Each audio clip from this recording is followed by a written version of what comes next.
perkenalkan, nama saya Nasyatul Inaya dengan NIM 20055102335 ingin mempresentasikan tentang pengaruh rasio keuangan terhadap harga saham dengan ukuran perusahaan sebagai variabel kontrol pada perusahaan finansial di Bursa Efek Indonesia. Dengan studi kasus pada perusahaan sektor finansial papan utama yang terdaftar di Bursa Efek Indonesia tahun 2020 hingga tahun 2022. Dengan dosen pembimbing saya yaitu Bapak Dr. Bambang Sudiatno. Pada latar belakang buminya para investor muda merupakan fenomena yang positif dan menunjukkan bahwa generasi muda semakin sadar akan pentingnya investasi.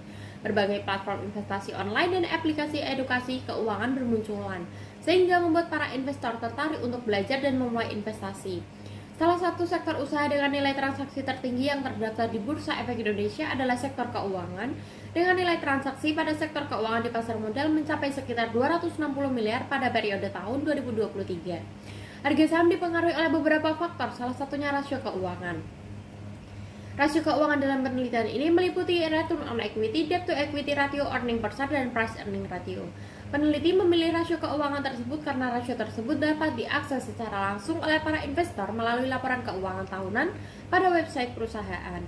Penelitian tentang pengaruh rasio keuangan terhadap harga saham sebelumnya pernah diteliti oleh beberapa peneliti dan ditemukan adanya research gap. Berdasarkan uraian latar belakang dan perbedaan hasil peneliti terdahulu, sehingga pada penelitian kali ini peneliti memutuskan untuk menambah variabel kontrol yaitu ukuran perusahaan. Maka permasalahan dalam penelitian ini yaitu faktor mana yang berpengaruh positif signifikan terhadap harga saham pada perusahaan sektor finansial, dengan tujuan dan manfaat penelitian yaitu untuk menganalisis dan menguji pengaruh ROE, DER, EPS, dan PER serta ukuran perusahaan terhadap harga saham pada perusahaan finansial yang terdaftar di Bursa Efek Indonesia tahun 2020 hingga tahun 2022. Dengan manfaat teoritis dapat menjadi referensi sebagai pembelajaran dan juga informasi tambahan dalam dunia akademisi. Manfaat manajerial dapat digunakan sebagai acuan oleh para manajer perusahaan agar mampu menjaga kondisi perusahaan dengan baik sehingga dapat menarik para investor untuk berinvestasi, dan manfaat praktis dapat digunakan sebagai acuan oleh para investor untuk menyusun strategi investasi yang nantinya dapat memilih saham mana yang baik untuk dibeli.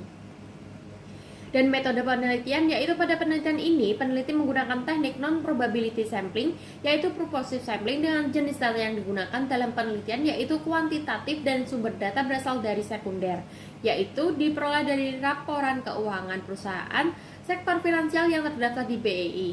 Analisis data menggunakan regresi linear data panel dengan menggunakan bantuan aplikasi Fuse. Pada hasil dan pembahasan data yang digunakan untuk menguji statistik deskriptif adalah sebesar 156 data dengan hasil pada tabel berikut.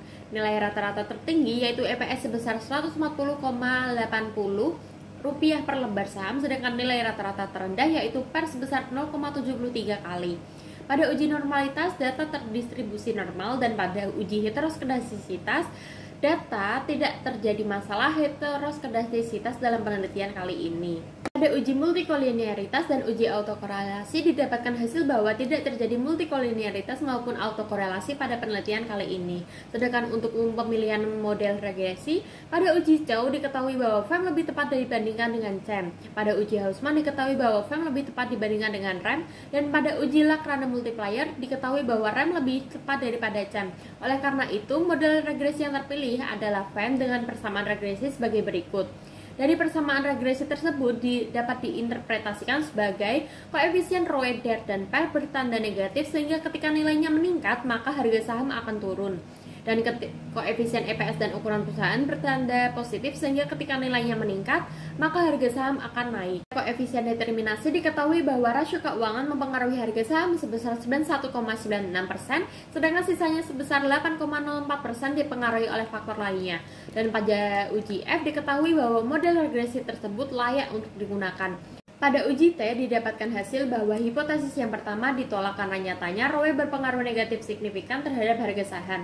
Hipotesis yang kedua juga ditolak karena nyatanya DER berpengaruh negatif signifikan terhadap harga saham. Hipotesis yang ketiga diterima karena nyatanya EPS berpengaruh positif signifikan terhadap harga saham. Sedangkan hipotesis yang keempat ditolak karena nyatanya PER berpengaruh negatif tidak signifikan terhadap harga saham. Dan ukuran perusahaan berpengaruh positif namun tidak signifikan. Kemudian pada kesimpulan dapat disimpulkan bahwa hanya ada 3 rasio keuangan yang berpengaruh signifikan terhadap harga saham, yang mana ketika ROE dan DER nilainya meningkat, maka akan secara signifikan menurunkan harga saham. Dan ketika nilai EPS meningkat, maka akan meningkatkan nilai harga saham secara signifikan juga. Yang kemudian ada PER yang berpengaruh negatif tidak signifikan terhadap harga saham, maka ketika nilainya naik, maka akan cenderung menurunkan nilai dari harga saham. Dan kemudian ketika ukuran perusahaan yang berpengaruh positif tidak signifikan terhadap harga saham nilainya naik, maka cenderung akan meningkatkan harga saham. Kemudian pada implikasi teoritis, hasil penelitian yang tentang pengaruh ROE, DER, dan PER tidak sejalan dengan teori sinyal karena tidak dapat memberikan sinyal positif terhadap investor.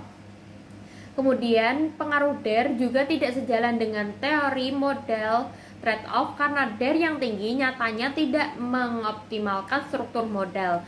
Dan hasil penelitian EPS dan ukuran perusahaan terhadap harga saham sejalan dengan teori sinyal dan teori efisien market hipotesis karena harga saham mampu menggambarkan informasi yang tersedia di pasar di perusahaan dan mampu memberikan sinyal positif terhadap investor. Kemudian pada implikasi manajerial, pada manajer perlu menurunkan nilai ROE, DER, dan PER dengan upaya meningkatkan ekuitas dan menambah penerbitan jumlah saham yang beredar agar dapat meningkatkan harga saham sehingga dapat menarik para investor. Kemudian para manajer perlu meningkatkan nilai EPS dan ukuran perusahaan dengan upaya meningkatkan laba bersih dengan meningkatkan volume penjualan saham pada perusahaan yang meningkatkan penjualan serta efisiensi operasional dan meningkatkan modal agar dapat meningkatkan harga saham sehingga dapat menarik para investor.